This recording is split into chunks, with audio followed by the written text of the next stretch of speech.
નમસ્કાર મિત્રો, વિડીયોમાં તમારું સ્વાગત છે। જી હા મિત્રો, અત્યારે હાલના મોટા અને મહત્વના સમાચાર સામે આવી રહ્યા છે। તો મિત્રો, સમાચાર ઉપર વાત કરીએ તો હાલ આવી સનસનીખેજ ઘટના હરિયાણાના કેથલમાંથી એક સનસનીખેજ ઘટના સામે આવી છે। કેથલની નજીક શિલા ખેડા ટ્રેનમાં સુટકેસમાંથી એક યુવતીની લાશ મળી આવી છે। સુટકેસ સાથે મળેલા 2 નવા સૂટ અને એક બેગને લઈ પોલીસ તપાસ કરી રહી છે। યુવતીની ઉંમર લગભગ 30 વર્ષનું હોવાનું કહેવાય છે, જેને વાદળી સુટકેસમાં નાખીને ફેંકવામાં આવી હતી। છોકરીના મોં પર લોહી અને ગળા પર નિશાન છે। કેથલમાં બનેલી આ ઘટનાએ સૌને હચમચાવી નાખ્યા છે।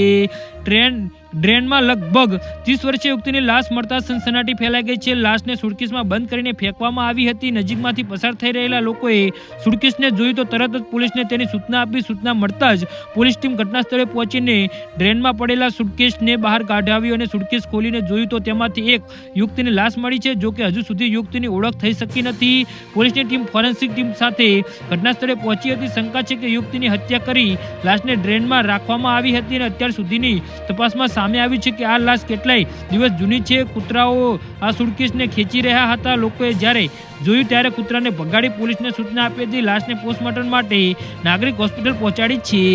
જી હા મિત્રો, તો આના વિશે તમારું શું કહેવું છે તો નીચે અમારી કમેન્ટ બોક્સમાં જરૂરથી જણાવજો અને અમારી યુટ્યુબ ચેનલ